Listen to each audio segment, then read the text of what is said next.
إن الحمد لله نحمده ونستعينه ونؤمن به ونتوكل عليه ونعوذ بالله من شرور أنفسنا ومن سيئات أعمالنا من يهده الله فلا مضل له ومن يضلل فلا هادي له أشهد أن لا إله إلا الله وحده لا شريك له وأشهد أن محمدًا عبده ورسوله أرسله بالهدى ودين الحق ليظهره على الدين كله ولو كره المشركون اللهم صل على محمد وعلى آل محمد كما صليت على إبراهيم وعلى آل إبراهيم إنك حميد مجيد اللهم بارك على محمد وعلى آل محمد كما باركت على إبراهيم وعلى آل إبراهيم إنك حميد مجيد أما بعد فإن خير الكلام كلام الله وخير السنن سنن محمد صلى الله عليه وسلم وشر الأمور محدثاتها وكل محدثة بدعة وكل بدعة ضلالة أيها الناس أوصيكم عباد الله ونفسي أولا بتقوى الله يا أيها الذين آمنوا اتقوا الله حق تقاته ولا تموتن إلا وأنتم مسلمون يا أيها الذين آمنوا اتقوا الله وقولوا قولا سديدا يصلح لكم أعمالكم ويغفر لكم ذنوبكم ومن يطع الله ورسوله فقد فاز فوزا عظيما أعوذ بالله من الشيطان الرجيم وسارعوا إلى مغفرة من ربكم وجنة عرضها السماوات والأرض أعدت للمتقين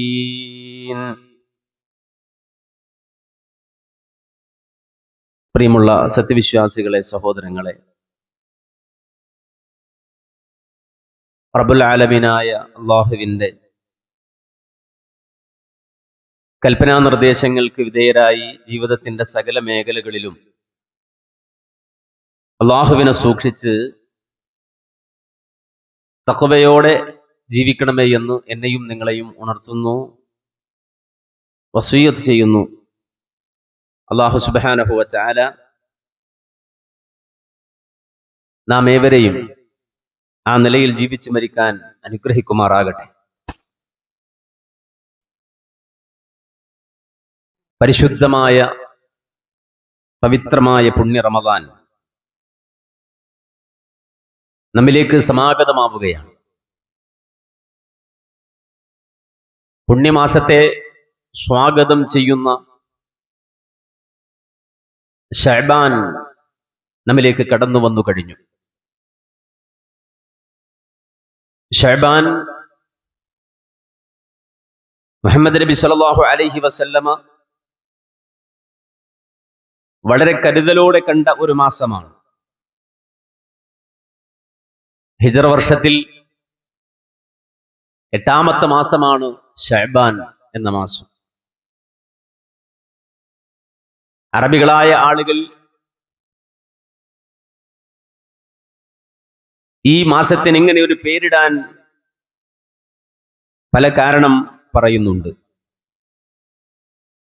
അതിലൊന്ന് അന്നൽ അറബ കാനു യതശഅബൂന ഫീഹി ലിതലബിൽ മിയാഹ്. വ്യത്യസ്ത ഇടങ്ങളിലേക്ക് വ്യത്യസ്ത ഗോത്രങ്ങളിലായി വെള്ളമന്വേഷിച്ചുകൊണ്ട് അറബികൾ പരക്കം പാഞ്ഞിരുന്ന ഒരു മാസമാണ് ശഅബാൻ മാസം. ആ അർത്ഥത്തിൽ യതശഅബൂൻ ഐ യതഫറഖൂൻ, അവർ വ്യത്യസ്തങ്ങളായ വിഭാഗങ്ങളായി വ്യത്യസ്ത ഇടങ്ങളിലേക്ക് ഗ്രൂപ്പായി പോകുന്ന ഒരു മാസം എന്ന അർത്ഥത്തിൽ ആണ് ശഅബാൻ എന്ന മാസത്തിന് ആ പേര് സിദ്ധിച്ചത് എന്ന് ഉലമ നിരീക്ഷിക്കുന്നത് നമുക്ക് കാണാൻ സാധിക്കും. ദീനിയായി നബി സല്ലല്ലാഹു അലൈഹി വസല്ലമ ഇതൊരു അനുഗ്രഹീത മാസമായി കണ്ടു. മാത്രമല്ല നബി സല്ലല്ലാഹു അലൈഹി വസല്ലമയോട് മഹാനായ ഉസാമത്ത് ഇബ്നു സെയ്ദ് റളിയല്ലാഹു അൻഹു ഒരിക്കൽ ചോദിച്ചു, യാ റസൂലല്ലാഹ് ലം അറക തസൂമു ശഹ്റൻ മിന അശ്ശുഹൂരി മാ തസൂമു മിൻ ശഅബാൻ. ഐച്ഛികമായ സുന്നത്തായ നോമ്പുകൾ മറ്റു മാസങ്ങളിൽ നോറ്റുവിട്ടുന്നതിനേക്കാൾ ഉപരിയായി പ്രവാചക അങ്ങ് ശഅബാനിൽ അത് കൂടുതൽ നോറ്റുവിട്ടുന്നത് കാണുന്നുവല്ലോ, എന്താണതിന് കാരണം എന്ന് അറിയാനാണ് മഹാനായ ഉസാമത്ത് ഇബ്നു സെയ്ദ് റളിയല്ലാഹു അൻഹു റസൂലുള്ളാഹിയോട് ഈ ചോദ്യം ഉന്നയിക്കുന്നത്. ആ സന്ദർഭത്തിൽ അല്ലാഹുവിന്റെ റസൂല് അതിന് കാരണമായി പറഞ്ഞത് ദാലിക ശഹ്റുൻ യഗ്ഫുലു الناس عنه بين رجب ورمضان وهو شهر ترفع فيه الأعمال إلى رب العالمين فأحب أن يرفع عملي وأنا صائم. രണ്ടു കാരണങ്ങളാണ് നബി സല്ലല്ലാഹു അലൈഹി വസല്ലമ അവിടെ നിരത്തുന്നത്.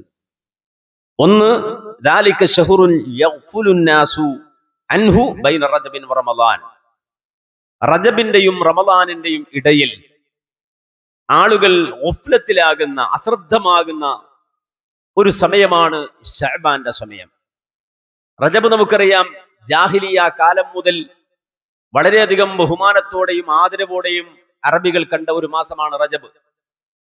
ആ പേര് തന്നെ യുറജ്ജിബൂന ഫിൽ ജാഹിലിയ, ആ പേര് പോലും, റജബ് എന്ന പേര് പോലും ജാഹിലിയത്തിലെ വലിയ ഫെസ്റ്റിവലുകളും അതുപോലെ തന്നെ വലിയ ആരാധനാ മുറകളുമൊക്കെ റജബിൽ നടക്കുമായിരുന്നു. പിന്നെ റമദാനാണ്. ഈ റമദാനിന്റെയും റജബിന്റെയും ഇടയിൽ ആളുകൾ ഗഫ്ലത്തിലായി പോകും ശഅബാൻ മാസത്തിൽ. അതാണ് നബി സല്ലല്ലാഹു അലൈഹി വസല്ലമ ആദ്യമായി ഈ ശഅബാനിൽ ധാരാളമായി ഇബാദത്ത് നിർവഹിക്കാൻ കാരണമായി വിശദീകരിച്ചത്. ഇവിടെ നബി സല്ലല്ലാഹു അലൈഹി വസല്ലമ വലിയൊരു പാഠം നമുക്ക് പഠിപ്പിച്ചു തരുന്നുണ്ട്. അതെന്താണെന്ന് ചോദിച്ചാൽ, ഒരു മനുഷ്യനെ സംബന്ധിച്ചിടത്തോളം ഗഫ്ലത്തിലായി പോകുന്ന വഖ്തുകൾ ശ്രദ്ധിക്കേണ്ടതുണ്ട്. നമ്മളുടെ ഇബാദത്തിൽ അല്ലെങ്കിൽ ഈമാനികമായി ഗ്രാഫ് കുറയുന്ന ചില സമയങ്ങളുണ്ട്, ചില ഔഖാത്തുകളുണ്ട്, ചില ഇടങ്ങളുണ്ട്. ആ ഇടങ്ങളെ വളരെ ശ്രദ്ധയോടുകൂടി നമ്മൾ പരിഗണിക്കണം. കാരണം ആ സമയത്തുള്ള ഇബാദത്തിന് അല്ലാഹു സുബ്ഹാനഹു വ തആല പ്രത്യേകമായ പരിഗണന തരും. നമ്മുടെ ഇഖ്ലാസ്, നമ്മുടെ ആത്മാർത്ഥതയും അതുപോലെ തന്നെ നമ്മുടെ തഖ്വയും ഒക്കെ പരിപാലിക്കാൻ അത്തരം ഒരു പരിഗണന, എല്ലാവരും ഗഫ്ലത്തിലായി പോകുന്ന ചില സമയങ്ങളുണ്ട്. നമുക്ക് പൊതുവെ മനഃശാസ്ത്രപരമായി അങ്ങനൊന്നുണ്ട്. എല്ലാവരും ഒരു മാസായി വരുമ്പോൾ നമ്മളും മാസാവും, നമ്മളും അതിലേക്ക് ചാടി ഇറങ്ങും. പക്ഷെ ആളുകൾ ഡൗൺ ആകുമ്പോൾ നമ്മളും ഡൗൺ ആയി പോകും. ഇത് വളരെ കരുതലോടെ കാത്തു സൂക്ഷിച്ച ആളാണ് ഹബീബുൽ വറ മുഹമ്മദുർ റസൂലുള്ളാഹി സ്വല്ലല്ലാഹു അലൈഹി വസല്ലം. അതുകൊണ്ട് തന്നെ ഗഫ്ലത്തിലാകുന്ന ജനങ്ങൾ, ഗഫ്ലത്തിലാകുന്ന സമയങ്ങളുണ്ട്. ആ സമയങ്ങളിലെ ഇബാദത്തുകൾക്ക് പ്രത്യേകമായ പരിഗണന നബി സല്ലല്ലാഹു അലൈഹി വസല്ലം നൽകുക മാത്രമല്ല, ആ സമയത്തിൽ ഉള്ള ഇബാദത്തിന് അല്ലാഹു സുബ്ഹാനഹു വ തആല തന്നെ പ്രത്യേകമായ പ്രാധാന്യം നൽകുന്നത് നമുക്ക് കാണാൻ സാധിക്കും. ഇതുപോലെ ഇപ്പൊ മഗ്രിബിന്റെയും ഇശാഇന്റെയും ഇടയിലുള്ള സമയം നമ്മൾ പെട്ടെന്ന് ഗഫ്ലത്തിലാകുന്ന സമയമാണ്. മഗ്രിബിന്റെയും ഇശാഇന്റെയും ഇടയിൽ നമ്മൾ വല്ലാതെ കളിച്ചു തീർക്കും, ശ്രദ്ധിക്കില്ല. ആരും ഇശാ ഉണ്ട്, മഗ്രിബ് കഴിഞ്ഞാൽ അതിനിടയിൽ എന്തെങ്കിലുമൊക്കെയായി നമ്മുടെ മനസ്സ് ഗഫ്ലത്തിലാകുന്ന സമയമാണ്. അതുകൊണ്ട് തന്നെ നമ്മുടെ മുൻഗാമികൾ, സലഫുകൾ, അവർ മഗ്രിബിന്റെയും ഇശാഇന്റെയും ഇടയിൽ ഐച്ഛികമായ കർമ്മങ്ങൾ നിർവഹിക്കാൻ പ്രത്യേകമായി ശ്രദ്ധിക്കുമായിരുന്നു. ചില സഹാബികൾ പള്ളിയിൽ തന്നെ ഇരിക്കുമായിരുന്നു. അപ്പൊ നമുക്കറിയാം, അസ്സമാഉ അമനത്തുൻ ലി ഉമ്മത്തി, അസ്സമാഉ അമനത്തുൻ ലി ഉമ്മത്തി, പിന്നെ ഉമ്മത്തി എന്ന് പറയുന്ന ഒരു ഹദീസ്, അഥവാ ആകാശത്തിന്റെ സുരക്ഷിതത്വത്തെ സംബന്ധിച്ച് പറയുന്ന നബി സല്ലല്ലാഹു അലൈഹി വസല്ലമയുടെ ഒരു വചനം. ആ വചനം നബി പഠിപ്പിക്കുന്നത് അസ്ർ, മഗ്രിബിന്റെയും ഇശാഇന്റെയും ഇടയിൽ പള്ളിയിൽ ഇരിക്കാൻ തീരുമാനിച്ച ഒരു കൂട്ടം സ്വഹാബികൾക്കാണ് നബി സല്ലല്ലാഹു അലൈഹി വസല്ലം ആ ഹദീസ് പഠിപ്പിച്ചു കൊടുക്കുന്നത്. മാത്രമല്ല, സലഫുകളായ ആളുകൾ എന്തുകൊണ്ടാണ് ഈ മഗ്രിബിന്റെയും ഇശാഇന്റെയും സമയം പ്രത്യേകമായി കൂടുതൽ ഐച്ഛിക കർമ്മങ്ങൾ കൊണ്ട്, സുന്നത്തുകൾ കൊണ്ട് അലങ്കരിക്കുന്നത് ചോദിച്ചപ്പോ അവർ പറഞ്ഞ കാരണം സാഅത്ത് ഓഫ്ല, അതെല്ലാവരും അശ്രദ്ധയിൽ കളയുന്ന ഒരു സമയമാണ്. അപ്പൊ ആ സമയത്ത് കൂടുതൽ തതബ്ബുആയ ഐച്ഛികമായ കർമ്മങ്ങൾ കൊണ്ടുവരിക എന്നുള്ളത് സലഫുകളുടെ രീതിയാണ്. മാത്രമല്ല, നമുക്കറിയാം നബി സല്ലല്ലാഹു അലൈഹി വസല്ലമ പഠിപ്പിച്ചു തരികയാണ്, അതെ, രാത്രി നിസ്കാരം പ്രവാചകന്റെ ഒരു ശീലമാണത്. ഈ രാത്രി നിസ്കാരം അതിന്റെ പ്രത്യേകത എന്താണ്? ആ സമയത്തും ആളുകൾ പൂണ്ടുറങ്ങുന്ന നേരമാണ്. രാത്രിയുടെ അന്ത്യയാമം പ്രത്യേകിച്ചും ഏറ്റവും ശ്രേഷ്ഠമായ സമയമാണത്. ആ സമയത്ത് എഴുന്നേറ്റ് നിസ്കരിക്കുന്ന ആളുകൾക്ക് വളരെ പ്രാധാന്യം നൽകുകയാണ്, പരിഗണന കൊടുക്കുകയാണ്. എന്തുകൊണ്ടാണ്? മറ്റുള്ളവരൊന്നും ആ സമയത്ത് ആക്റ്റീവ് അല്ല. എല്ലാവരും ഓഫിലത്തിലാകുന്ന നേരത്ത് ആ ജൗഫുല്ലയിൽ അഖീർ, രാത്രിയുടെ അന്ത്യയാമത്തിൽ ഒരടിമ എഴുന്നേറ്റ് വന്നുകൊണ്ട് അള്ളാഹുവിന്റെ മുന്നിൽ നിൽക്കുകയാണ്. അതാണ് ഒരു അടിമ അള്ളാഹുമായി ഏറ്റവും അടുക്കേണ്ടെന്ന, അല്ലെങ്കിൽ ഏറ്റവും കൂടുതൽ റബ്ബുമായി മുനാജാത്ത് നടത്തി റബ്ബുമായി അടുക്കാൻ പറ്റുന്ന സമയം. ആ സമയത്ത് പ്രത്യേകമായ പരിവേശവും ഈമാനികമായ അഭിനിവേശവും ഉള്ള ആളുകൾ മാത്രമാണ് അത് പരിഗണിക്കുകയും ഉയർത്തിക്കൊണ്ടുവരികയും ചെയ്യുന്നത്. അതുപോലെ തന്നെ സൂക്കുകൾ, ചന്തകൾ, ഈ ചന്തകളിൽ ചെല്ലുമ്പോൾ നമ്മൾ വേറൊരു മൂഡിലാവും, ഫെസ്റ്റിവൽ മൂഡാവും. നമ്മുടെ ഭാഷയിൽ പറഞ്ഞ പോലെ മോളിലോ അതല്ലെങ്കിൽ അത്തരം കേന്ദ്രങ്ങളിലോ ഒക്കെ ചെന്ന് കഴിഞ്ഞാൽ നമ്മൾ വേറൊരു ഫെസ്റ്റിവൽ മൂഡിലാവും. പക്ഷെ നബി സല്ലല്ലാഹു അലൈഹി വസല്ലമ ആ സ്ഥലത്തും ദിക്റുകൾ ചെയ്യാൻ പ്രത്യേകം നിർദ്ദേശിച്ചു. അവിടെ വെച്ചുകൊണ്ടുള്ള ദിക്റുകൾ, അവിടെ കൂടുതൽ അള്ളാഹുവിന് വേണ്ടി ദിക്ർ ചെയ്യുക, ലഗ്വുകളിൽ നിന്ന് അവിടെ മാറി നിൽക്കുക.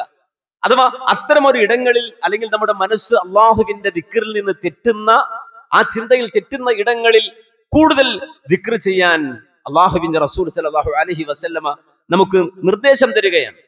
ഇതുപോലെ പരിശുദ്ധമായ ശഅബാൻ, ആ ശഅബാൻ നമുക്ക് വരുമ്പോ പൊതുവിൽ ആളുകൾ ഓഫ്ലത്തിലാകും.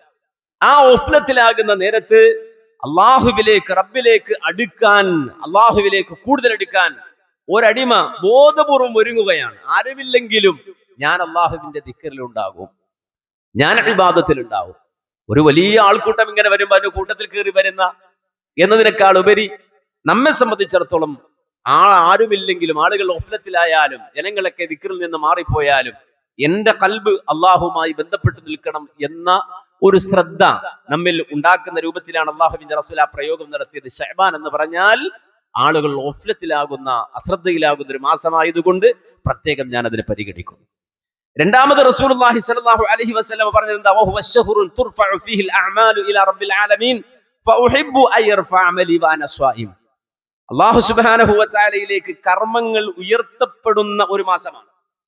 അപ്പോ റബ്ബിന്റെ മുന്നിൽ എന്റെ കർമ്മങ്ങൾ നിരീക്ഷിക്കപ്പെടുമ്പോൾ, അല്ലെങ്കിൽ ചർച്ച ചെയ്യപ്പെടുമ്പോൾ ഞാനൊരു നോമ്പുകാരനായിരിക്കാൻ ആഗ്രഹിക്കുന്നു എന്നുള്ളതാണ്. ഇത് വലിയൊരു കാര്യമാണ്. നമ്മൾ അറിയാതെ നമ്മുടെ ജീവിതത്തിൽ നടക്കുന്ന പ്രോസസ്സുകളെ സംബന്ധിച്ച് നമ്മൾ അറിയണം, നമ്മൾ മനസ്സിലാക്കണം. നമ്മുടെ ഓരോ നിമിഷങ്ങളും കൃത്യമായി റെക്കോർഡ് ചെയ്യപ്പെടുന്നുവെന്നും അത് അവലോകനം ചെയ്യപ്പെടുന്നുവെന്നും അതിൽ നിന്ന് അങ്ങോട്ടും ഇങ്ങോട്ടുമുള്ള മാറ്റങ്ങൾ വരുത്തപ്പെടുന്നുവെന്നും ചിലത് പ്രതിഫലാർഹമായി തീരുന്നുവെന്നും ചിലത് ശിക്ഷാർഹമായി മാറുമെന്നും ഇതൊക്കെ അള്ളാഹുവിന്റെ മുന്നിൽ കൃത്യമായി റെക്കോർഡായി സമർപ്പിക്കപ്പെടുന്നുണ്ട് എന്നുമുള്ള ബോധം, ഉൾബോധം, അത് വളരെ കൃത്യമായി റസൂലുള്ളാഹി സ്വല്ലല്ലാഹു അലൈഹി വസല്ലം പഠിപ്പിച്ചതാണ്. മനുഷ്യന്റെ അമലുകൾ അള്ളാഹുവിലേക്ക് ഉയർത്തപ്പെടുന്നത് പല ഘട്ടങ്ങളിലായിക്കൊണ്ടാണ്. യൗമിയായി ഉയർത്തപ്പെടുന്നതുണ്ട്, ഷഹരിയായി ഉയർത്തപ്പെടുന്നുണ്ട്, സനവിയായി ഉയർത്തപ്പെടുന്നുണ്ട്. ഒരു മനുഷ്യന്റെ കർമ്മങ്ങൾ യൗമിയായി, ഇന്നത്തെ എന്റെ അമലുകൾ, എന്റെ പ്രവർത്തനങ്ങൾ അള്ളാഹുവിലേക്ക് ഉയർത്തപ്പെടുന്ന സമയമുണ്ട്. 2 തവണ. നമുക്കറിയാം നബി സല്ലല്ലാഹു അലൈഹി വസല്ലം പറഞ്ഞ ഹദീസ്, യുർഫഉ ഇലൈഹി അമലുൽ ലൈലി ഖബല അമലിൻ നഹാരി വഅമലുൻ നഹാരി ഖബല അമലിൽ യൗം. രാപ്പകലുകളിൽ വേർതിരിച്ചുകൊണ്ട് തന്നെ ഒരു പകലിൽ എന്റെ പ്രവർത്തനങ്ങൾ, നമ്മൾ നമ്മളെക്കുറിച്ച് ഒരിക്കലും അവലോകനം ചെയ്യുന്നില്ല, നമ്മൾ നമ്മെക്കുറിച്ച് വിചാരണ ചെയ്യുന്നില്ല. നേരെ മറിച്ച് അള്ളാഹുവിന്റെ മുന്നിൽ ഒരു ദിവസം എന്റേത് കൃത്യമായി റബ്ബിന്റെ മുന്നിൽ റിപ്പോർട്ട് പോകുന്നുണ്ട്. ഒരു രാത്രിയിൽ എന്റെ അനക്കവും അടക്കവും റബ്ബിന്റെ മുന്നിൽ റിപ്പോർട്ട് പോകുന്നുണ്ട്. അതിനുവേണ്ടിയുള്ള മലായിക്കത്തുകളെ അല്ലാഹു സുബ്ഹാനഹു വ തആല ഭൂമി ലോകത്ത് വിധാനിച്ചിട്ടുണ്ട്. യതആഖബൂന ഫീകും മലായികത്തുൻ ബില്ലൈലി വ മലായികത്തുൻ ബിന്നഹാർ. ആ ഡ്യൂട്ടി മാത്രം നിർവഹിക്കുന്ന മലക്കുകൾ, രാവിലെ വരുന്ന മലക്കുകൾ, സുബഹിന് വരുന്ന മലക്കുകൾ, അവർ കയറിപ്പോകുന്നത് അസ്റിന്റെ നേരത്താണ്. അസ്റിന്റെ നേരത്ത് ഇറങ്ങുന്ന മലക്കുകൾ കയറിപ്പോകുന്നത് സുബഹിന്റെ നേരത്താണ്. വയജ്തമിഊന ഫീ സ്വലാത്തിൽ ഫജ്രി വസ്വലാത്തിൽ അസ്ർ. നബി സല്ലല്ലാഹു അലൈഹി വസല്ലമ പറയുകയാണ്, പഠിപ്പിക്കുകയാണ്. എന്താ പറഞ്ഞത്? സുബഹിന്റെ നേരത്തും അസ്റിന്റെ നേരത്തും അവർ പരസ്പരം കണ്ടുമുട്ടുന്നുണ്ട്, ഡ്യൂട്ടി കൈമാറ്റം ചെയ്യപ്പെടുന്നുണ്ട്. ഈ രൂപത്തിൽ ഒരു മനുഷ്യനെ സംബന്ധിച്ചിടത്തോളം രാത്രിയിലും പകലും അവന്റെ അമലുകൾ മാറ്റപ്പെടുന്നു എന്ന ബോധം, ആ ബോധത്തോടെ ജീവിച്ച മുൻഗാമികൾ കഴിഞ്ഞുപോയി.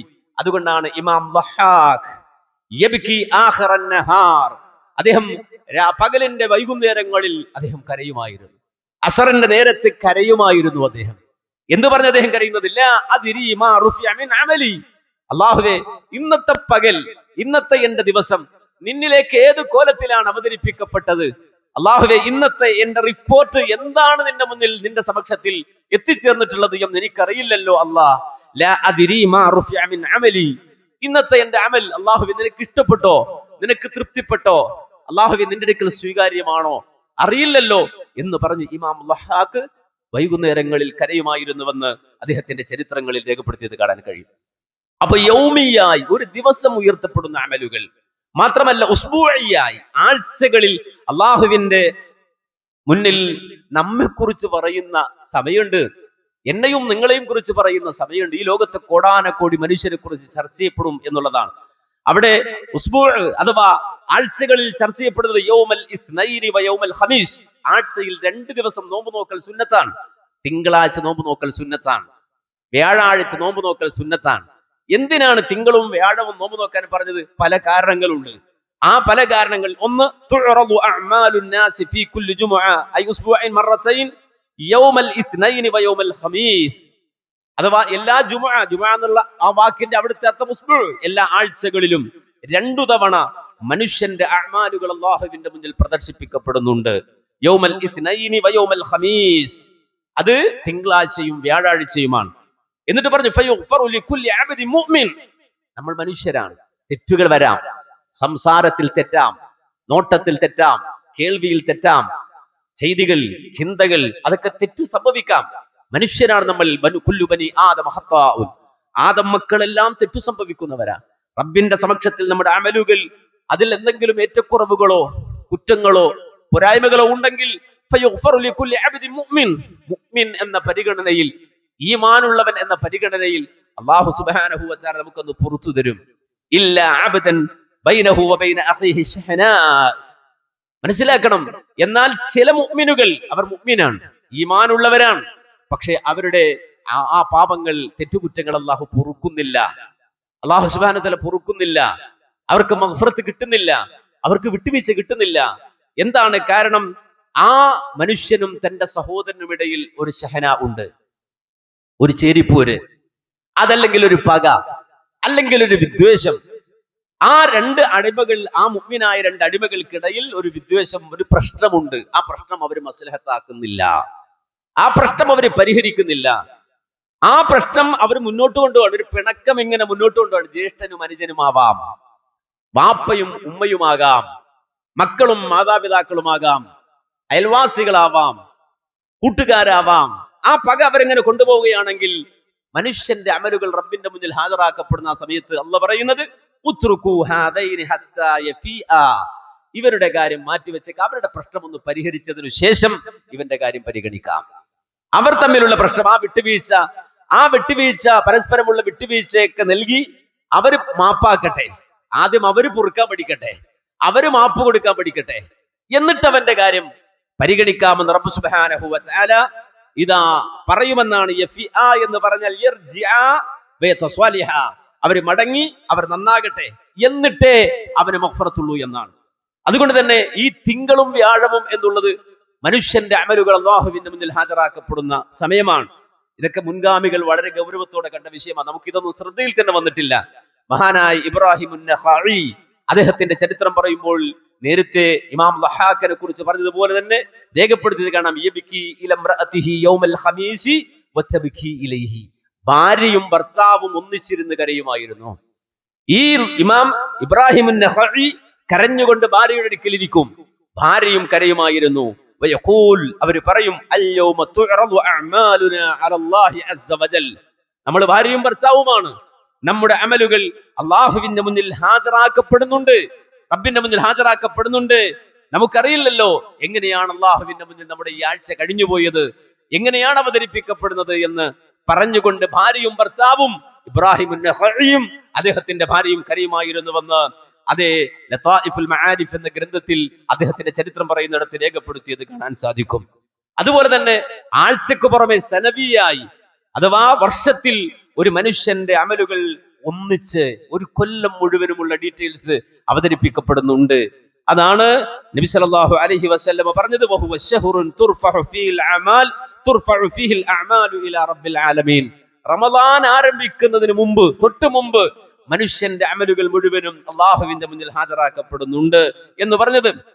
അപ്പോ ഒരു മനുഷ്യനെ സംബന്ധിച്ചിടത്തോളം അള്ളാഹുവിന്റെ മുന്നിൽ, റബ്ബിന്റെ മുന്നിൽ ഈ അമലുകൾ ഹാജരാക്കപ്പെടുന്ന നേരത്ത് നമ്മൾ ശ്രദ്ധിക്കേണ്ട വളരെ പ്രധാനപ്പെട്ട കാര്യമാണ് ഇവിടെ സൂചിപ്പിച്ചത്. നമ്മൾ മനുഷ്യരാണ്, വ്യക്തിപരമായ വിദ്വേഷങ്ങൾ ഉണ്ടാവാം, വെറുപ്പുകൾ ഉണ്ടാകാം. ഞാൻ പറഞ്ഞില്ലേ, മനുഷ്യർ തമ്മിൽ ഒന്നിച്ച് ജീവിക്കുന്ന ആളുകൾ, ഒരു കുടുംബത്തിൽ ജീവിക്കുന്ന ആളുകൾക്കിടയിൽ തന്നെ പ്രശ്നങ്ങൾ ഉണ്ടാകാം. നമ്മൾ ഇവിടെ എല്ലാം ചിന്തിക്കേണ്ടത് വ്യക്തിപരമായ ഏതൊരു പ്രശ്നമാണെങ്കിലും, ഏതൊരു വിഷയമാണെങ്കിലും എല്ലാവർക്കും വിട്ടുവീഴ്ച നൽകുക എന്നുള്ള ദീൻ പറഞ്ഞ ഒരു കാര്യമാണ്. ഖുദിൽ അഫു, അല്ലാഹു പറയുന്നു ഖുദിൽ അഫു, നിങ്ങൾ മാപ്പ് എടുത്തോ എന്നാ പറഞ്ഞു. വിട്ടുവീഴ്ച നിങ്ങൾ എടുത്തോ.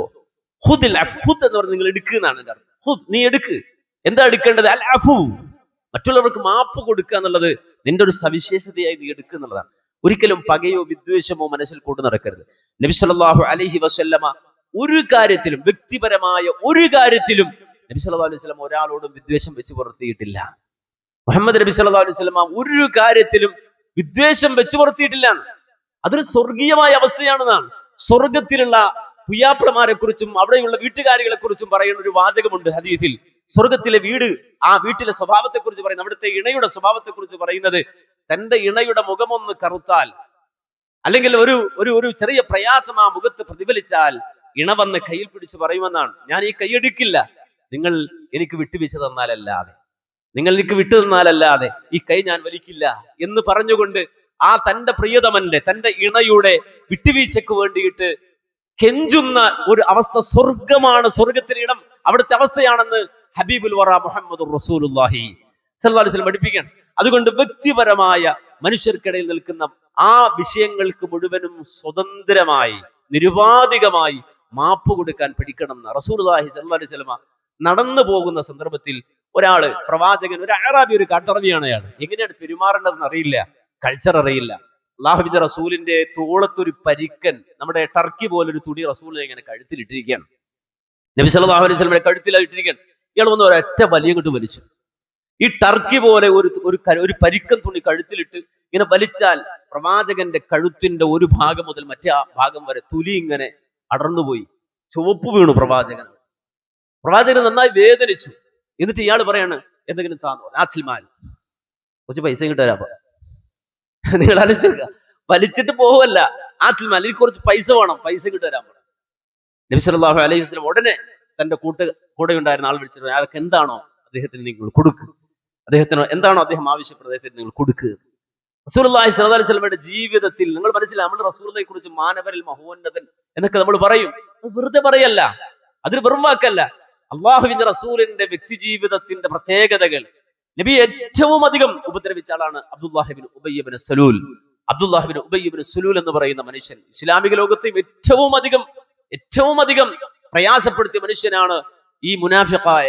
മദീനയിൽ അദ്ദേഹം റസൂലുള്ള കടന്നു ചെന്നിട്ടില്ലായിരുന്നെങ്കിൽ, മദീനയിലേക്ക് റസൂലുള്ള എത്തിയില്ലായിരുന്നെങ്കിൽ മദീനയുടെ നേതാവാകേണ്ട ആളായിരുന്നു അബ്ദുല്ലാഹിബ്നു ഉബയ്യ് ഇബ്നു സലൂൽ. പക്ഷെ റസൂലുള്ളയുടെ വരവോടെ ഇദ്ദേഹത്തിന്റെ സ്ഥാനം ഇല്ലാതായി പോയി. അതിന്റെ വിദ്വേഷം അദ്ദേഹത്തിന്റെ മനസ്സിലുണ്ടായിരുന്നു. പക്ഷെ അദ്ദേഹം മുസ്ലിമായി, ആളുകളുടെ കൂടെ മുസ്ലിമായി എന്ന് പറഞ്ഞുകൊണ്ട് തന്നെ രംഗത്ത് വന്ന ആളാണ്. നബി ഏറ്റവും അധികം ഉപദ്രവിച്ച ആളാണ്. വൈദേശിക ശക്തികളുമായി സഖ്യം കൂടിയിട്ട്, അവരുമായി സഖ്യം ചേർന്നിട്ട്, അവരുമായി ഇടപഴകിയിട്ട് ഇസ്ലാമിനെതിരെ, റസൂലുള്ളാഹിക്കെതിരെയുള്ള എല്ലാ പരിപാടികളും മദീനത്ത് വന്ന് നടത്തിയ ആളാണ് അബ്ദുല്ലാഹിബ്നു ഉബയ്യ് ഇബ്നു സലൂൽ. പക്ഷേ അദ്ദേഹം മരിക്കാൻ കിടക്കുമ്പോ അദ്ദേഹത്തിന്റെ മകൻ റസൂലുള്ളാഹിന്റെ അടുക്കലേക്ക് വരികയാണ്. നബി ഏറ്റവും അധികം ഇസ്ലാമിക സമൂഹത്തിന്റെ ഉള്ളിൽ നിന്ന് ഉപദ്രവിച്ച്, റസൂലുള്ളാഹിന്റെ ഭാര്യയെ ആക്ഷേപിച്ച്, കുടുംബത്തെ ആക്ഷേപിച്ച്, വളരെ കൃത്യമായി ദീനെ ഉപദ്രവിച്ച് നടന്ന ആ വ്യക്തിപരമായും അതുപോലെ തന്നെ മറ്റുള്ള മേഖലയും പ്രവാചകനെതിരെ നിന്ന അബ്ദുല്ലാഹിബ്നു ഉബയ്യ് ഇബ്നു സലൂൽ മരിക്കാൻ നേരത്ത് അദ്ദേഹത്തിന്റെ മകൻ വരികയാണ്. മകൻ വന്നിട്ട് റസൂലുള്ളാഹിയോട് പറയണം, എന്റെ ഉപ്പക്കൊരു ആഗ്രഹമുണ്ട്. എന്താണ് ആഗ്രഹം? അങ്ങയുടെ ജുബ്ബ വേണം. അദ്ദേഹം മരിച്ചാൽ അദ്ദേഹത്തിന്റെ കഫൻ പുടവയുടെ കൂടെ അങ്ങ് ആഗ്രഹിക്കുന്ന അല്ലെങ്കിൽ അങ്ങ് ധരിച്ച ജുബ്ബ കൊടുക്കണം എന്ന് എന്റെ ഉപ്പയുടെ ആഗ്രഹമാണ്. തന്റെ മകൻ വന്ന് പറയാണ്. ഈ അബ്ദുല്ലാഹ് ഇബ്നു ഉബയ്യ് ഇബ്നു സലൂൽ എന്ന മുനാഫിഖിന്റെ മകൻ വന്ന് റസൂലുള്ളാഹിയോട് പറയുമ്പോൾ റസൂലുള്ളാഹി സ്വല്ലല്ലാഹു അലൈഹി വസല്ലം ഉടൻ തന്നെ പോയി ഒരു ജുബ്ബ, പ്രവാചകന് ഏറ്റവും പ്രിയപ്പെട്ട ജുബ്ബ എടുത്തു കൊടുക്കുമ്പോ ഉമർ റളിയല്ലാഹു അൻഹു അവിടുന്ന് കണ്ണുരുട്ടുന്നുണ്ട്, ആംഗ്യം കാണിക്കുന്നുണ്ട്. ആരാന്നറിയില്ലേ? ആളെ മനസ്സിലാകാതാണ് റസൂൽ കൊടുക്കണത്. റസൂലുള്ളാഹി സ്വല്ലല്ലാഹു അലൈഹി വസല്ലം കൊടുത്തുവിടുകയാണ്. പ്രവാചകൻ കൊടുത്തുവിടുകയാണ്. നബി സല്ലല്ലാഹു അലൈഹി വസല്ലം നബിയുടെ ജുബ്ബ പുതച്ചാണ് ആ മുനാഫിഖായ മനുഷ്യൻ ഈ ലോകത്ത് നിന്ന് യാത്ര പറഞ്ഞു പോണത്. അത്രയും റസൂലുള്ളാഹി ഉപദ്രവിച്ച ഒരു മനുഷ്യൻ, അത്രയും പ്രയാസപ്പെടും. ഒരുപക്ഷെ അബൂജഹൽ പോലും ആ രൂപത്തിൽ, കാര്യം അത് പ്രത്യക്ഷ ശത്രുവാണ്, ഇത് ഉള്ളിൽ നിന്നിട്ട് ഉള്ള ശത്രുവാണ്. അപ്പോൾ ആ ഒരു മനുഷ്യനോട് പോലും റസൂലുള്ളാഹിയുടെ പെരുമാറ്റവും പ്രവാചകന്റെ വിട്ടുവീഴ്ചയും വളരെ കൃത്യമാണ്. മാത്രമല്ല, ഇതാ കുറച്ചു കഴിഞ്ഞപ്പോൾ അദ്ദേഹം മരിച്ചു. ആ കിടപ്പിൽ അദ്ദേഹം മരിച്ചു. ആ മരിച്ച നേരത്ത് അദ്ദേഹത്തിന്റെ മകൻ ഓടി വരിക റസൂലുള്ളാഹി സ്വല്ലല്ലാഹു അലൈഹി വസല്ലമയുടെ അടുക്കിലേക്ക്. എന്താ റസൂലുള്ളാഹി സ്വല്ലല്ലാഹു അലൈഹി വസല്ലമയുടെ അടുക്കൽ വന്നിട്ട് അദ്ദേഹം പറയുന്നത്? നബിയെ, അങ്ങ് മയ്യത്ത് നിസ്കരിക്കണം, അങ്ങ് ഇമാമായി നിന്ന് മയ്യത്ത് നിസ്കരിക്കണം, എന്റെ ഉപ്പയുടെ ആഗ്രഹമാണ്. അല്ലാഹുവിന്റെ റസൂൽ എഴുന്നേറ്റ് പോവാൻ. ആർക്ക്? മയ്യത്ത് നിസ്കരിക്കാൻ. ചില റിപ്പോർട്ടിൽ അദ്ദേഹത്തിന് മയ്യത്ത് റസൂൽ നിസ്കരിച്ചു എന്നാണ് ചില റിപ്പോർട്ടുകളിൽ ഉള്ളത്. അല്ലാഹ് ആയത്തിറക്കി, ഇൻ തസ്തഗ്ഫിർ ലഹും ഔ ലാ തസ്തഗ്ഫിർ ലഹും ഇൻ തസ്തഗ്ഫിർ ലഹും 70 മററതൻ ഫലൻ യഗ്ഫിർ അല്ലാഹു ലഹും. താങ്കൾ അവർക്ക് വേണ്ടി പൊറുക്കലിനെ ചോദിച്ചാലും, ഇനി പൊറുക്കലിനെ ചോദിച്ചില്ലെങ്കിലും 70 തവണ താങ്കൾ അവന് വേണ്ടി പൊറുക്കലിനെ ചോദിച്ചാലും ഫലൻ യഗ്ഫിർ അല്ലാഹു ലഹും, അല്ലാഹു അവർക്ക് പുറത്തു കൊടുക്കൂല. താങ്കൾ അവർക്ക് വേണ്ടി പൊറുക്കലിനെ ചോദിച്ചാലും പൊറുക്കലിനെ ചോദിച്ചില്ലെങ്കിലും 70 തവണ നിങ്ങൾ അല്ലാഹുവിനോട് പൊറുക്കലിനെ ചോദിച്ചാലും ഫലൻ യഗ്ഫിർ അല്ലാഹു ലഹും, അല്ലാഹു അവർക്ക് പുറത്തു കൊടുക്കുകയില്ല. ഹബീബുൽ വറ മുഹമ്മദുർ റസൂലുള്ളാഹി സ്വല്ലല്ലാഹു അലൈഹി വസല്ലം ഈ ആയത്ത് കേട്ടപ്പോൾ പറഞ്ഞ വാചകം എന്താണെന്നറിയോ?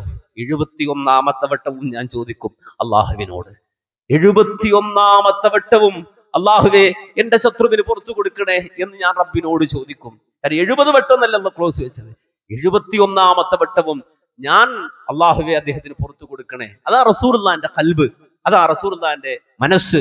അപ്പൊ ആ ഉത്തമരായ പ്രവാചകൻ സ്വല്ലല്ലാഹു അലൈഹി വസല്ലമയെ ഫോളോ ചെയ്യുന്ന നമ്മെ സംബന്ധിച്ചിടത്തോളം ഈ മാസവുമായി ബന്ധപ്പെട്ട് പറയേണ്ട ഒരു കാര്യം നിങ്ങൾക്ക് പറയാൻ, എല്ലാ പകയും വിദ്വേഷവും മാനസികമായ അകൽച്ചകളും അത് ദീനിന്റെ വിഷയത്തിലല്ലാത്ത ഭൗതികമായ സർവ്വകാര്യങ്ങളും ആർക്കും എന്തു നിലക്കുള്ള വിട്ടുവീഴ്ചകളും നൽകി ഏറ്റവും നല്ല നിലയിൽ അള്ളാഹുവിനെ കണ്ടുമുട്ടാൻ നമ്മുടെ അമലുകൾ അള്ളാഹു സുബ്ഹാനഹു വ തആല വിലമതിക്കുന്ന, റബ്ബ് പരിഗണിക്കുന്ന, റബ്ബ് സ്വീകരിക്കുന്ന അമലുകളാക്കി മാറ്റാൻ പണിയെടുക്കണം, പരിശ്രമിക്കണം. ഓഫ്ലത്തിലാകുന്ന സമയവും സന്ദർഭവും സ്ഥലവും ഇതൊക്കെ ശ്രദ്ധിച്ചുകൊണ്ട് നമ്മുടെ ഖൽബ് അള്ളാഹുവിന്റെ ദിക്റിലാക്കി നിലനിർത്താൻ പരിശ്രമിക്കണേ, പണിയെടുക്കണേ എന്ന് പ്രത്യേകം ഉണർത്തുന്നു. അഖൂലു ഖൗലി ഹാദാ അസ്തഗ്ഫിറുല്ലാഹ ലീ വലക്കും വലിജമീഇൽ മുഅ്മിനീന വൽ മുസ്ലിമീന അജ്മഈന വസ്തഗ്ഫിറുഹു ഇന്നഹു ഹുവൽ ഗഫൂറുർ റഹീം.